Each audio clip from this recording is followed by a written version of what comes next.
out. It is the best time of the year, and Saturday night, a bid was handed out.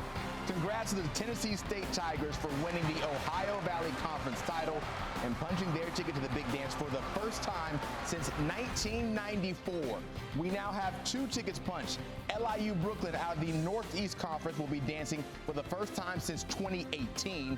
They are in due to Mercyhurst not being eligible because they are in the transition period to Division I basketball. We talk about those 2 tickets and now welcome you in officially to our New York studios for Inside College Basketball Bracket Week presented by Kubota. I'm Zach Aldridge, joined by the largest front court in America. We've got Emeka Okafor, Roy Hibbert, and John Rothstein. As we get into it, the regular season finale all across the country. We begin at Cameron Indoor, where a few days ago the intrigue for this one was so high because Caleb Wilson was thought to maybe make his return, but of course, did not after breaking his hand and being out for the season. Emeka, still an exciting one to watch. Yeah, it's a good one. Cameron Boozer, check the footwork. Fancy. Blue Devils up 13-9. This time, Boozer showing his range. Blue Devils up 5 at the half. Now let's see what that dime game's looking like. Skip pass to Sar. Blue Devils up 53-44. Sar gets the steal. You know what? Nice little stroll to the lane, part of a 16-0 run. Now Sar throwing it to Malik Brown for the throwdown. Blue Devils up 69-46. And then it's just, look, too much Boozer. Man-child finishing. Duke wins 76-61. They tied for the most regular season wins against an AP-ranked team in a season with 11 of them. Jon Scheyer also passed Brad Stevens for the most wins, 118 by a head coach through 4 D1 seasons all time. So you see the Blue Devils flex their muscle, John. How impressive was this win, and does it change how you were feeling about them? Well, we have to remember that Duke won this game down the stretch without 2 starters on the floor, Caleb Foster and Pat Ngongba. But look, when I was at a Duke practice in the preseason, the guy that really grabbed my attention was Dame Sarr. He has been up and down the entire season, but the Dame Sarr we saw tonight was the Dame Sarr I saw in practice. That wing spot has been a revolving door for Duke all season long, but if they get production from a source like that moving forward, it could raise the ceiling. Yeah, Duke played really well tonight. They do a good job of overwhelming you, and tonight I think they did an excellent job on the offensive glass. They went on a 20-2 run, and during that run, there was a certain situation where Boozer grabbed 3 offensive rebounds in a row, finished it himself 2 possessions later. Isaiah Stewart, he goes ahead and gets an offensive rebound, passes it out, then he goes ahead and gets a dunk. So they did a good job. They lean into what they do well is their size.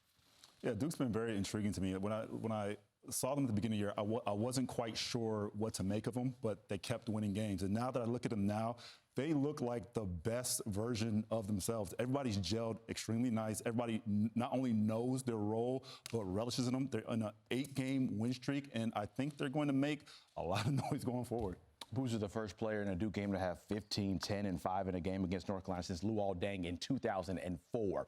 Over to the Big East, where UConn had a chance to clinch a share of the Big East title with St. John's, but the Huskies found some trouble on the road against a Marquette team that entered 11-19. And this game would also end in a little bit of controversy, John. Yeah, it definitely would, Zach. But this shot by Solo Ball gave UConn a 3-point lead with about 17 to play. But Marquette extending the lead to 8 off this triple. And then more from downtown for the Golden Eagles. Chase Ross steps in and knocks down the triple, 61-49. But UConn not going quietly into the night. Caravan misses.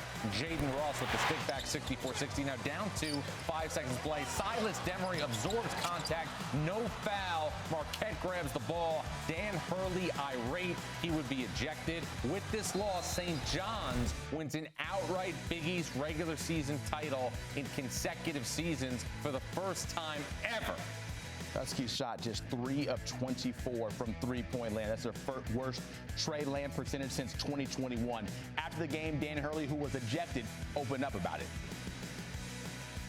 I mean, just the ejection. Again, you could screenshot whatever you want to screenshot. I don't feel like I made any contact with John. I mean, if I don't believe I did. If I get disciplined for being ejected from a game, I mean, I don't know. Did Bill Self get disciplined for getting ejected?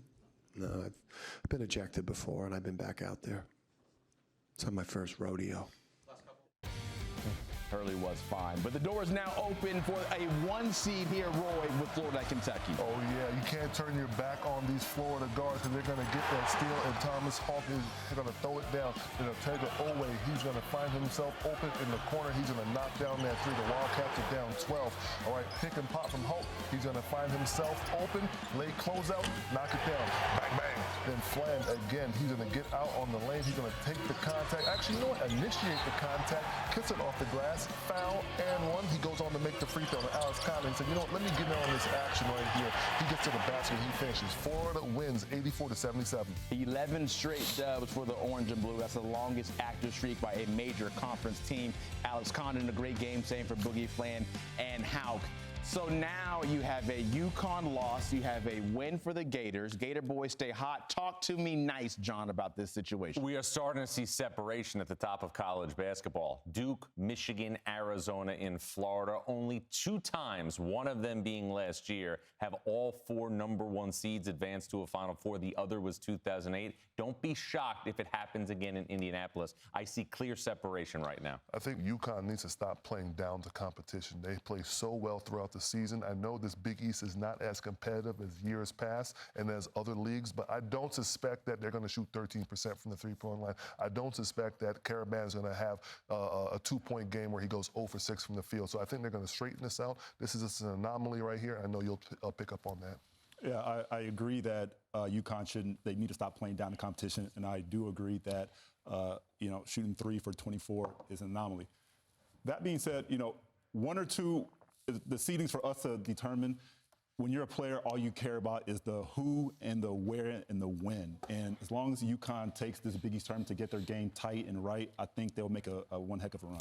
One thing I want to add, too, in 2023, when UConn won their first national title under Dan Hurley, didn't even win the Big East tournament, lost to Marquette in the semis. Certainly opens up the conversation to have more about the impact of that UConn loss and the Gators win when it comes to that path for the top seed in the tournament. We will continue that conversation a little bit later with our bracketologist, Mackenzie Brooks, later on in the show. But speaking of top seeds, Tommy Lloyd's Arizona Wildcats, they went on the road to Colorado for their regular season finale, looking to make program history with their 29th regular season win.